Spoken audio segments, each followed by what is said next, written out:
BJP को सारे के सारे नए वोटर मिले। तो हमें शक हुआ, हमने इलेक्शन कमीशन से कहा कि ये आप हमें समझाइए, ये 1 करोड़ वोटर कहां से आए, कौन है?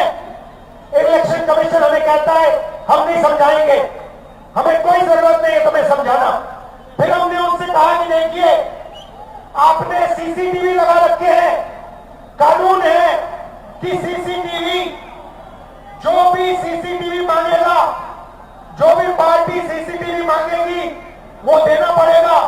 वो कहते हैं सीसीटीवी नहीं देंगे।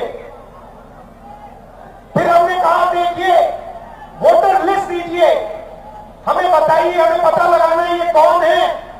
कहते हैं इलेक्ट्रॉनिक वोटर लिस्ट नहीं देंगे। फिर हमने कहा कि हम थोड़ी गहराई से पता लगाते हैं। कर्नाटक में हमने एक लोकसभा चुनी, बेंगलोर सेंट्रल लोकसभा, और वहां पे एक विधानसभा में हमने वोटर लिस्ट को, जो कागज की वोटर लिस्ट होती है 7 फुट कागज, उसको हमने एक एक करके छांट छांट कर 4 महीने लगे। हमने एक वोटर का चेहरा दूसरे चेहरे से मिलाया, एक वोटर का एड्रेस दूसरे वोटर से, और हमने पता लगाया, सच्चाई निकाली।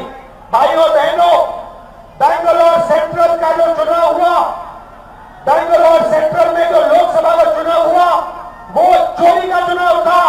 इलेक्शन कमीशन और बीजेपी ने मिलकर बेंगलोर सेंट्रल में चोरी करी है।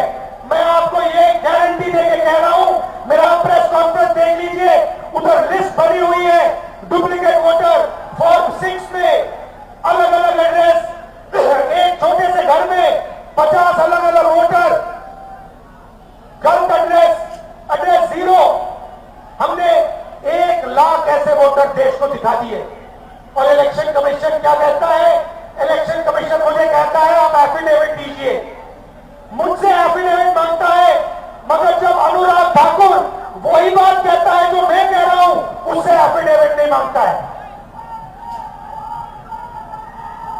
तो भाइयों और बहनों, इसके बाद उन्होंने क्या किया?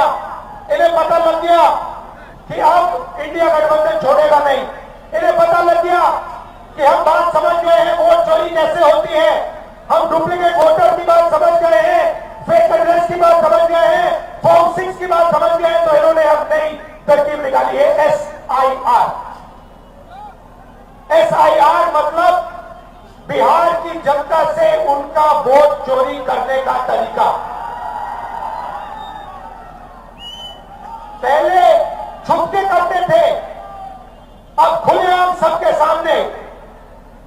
आज उनका प्रेस कॉन्फ्रेंस होता है, मैं उनसे पूछना चाहता हूं, आपने कानून बनाया, आपने सीसीटीवी का कानून बनाया,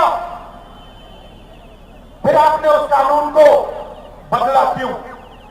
सरकार ने क्यों बदला? मैं एक और सवाल पूछना चाहता हूं।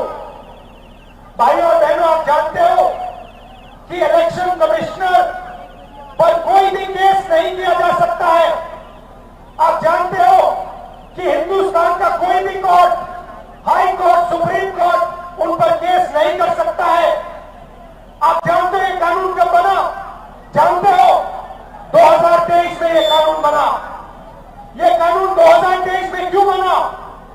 क्योंकि नरेंद्र मोदी और अमित शाह ये चाहते हैं कि इलेक्शन कमीशन के खिलाफ कोई कार्रवाई नहीं कर पाए, क्योंकि इलेक्शन कमीशन उनकी मदद कर रहा है, उनके साथ वोट चोरी कर रहा है। और हमने इंडिया गठबंधन के बिहार के नेताओं ने मन बना लिया है कि बिहार में हम वोट चोरी नहीं होने देंगे,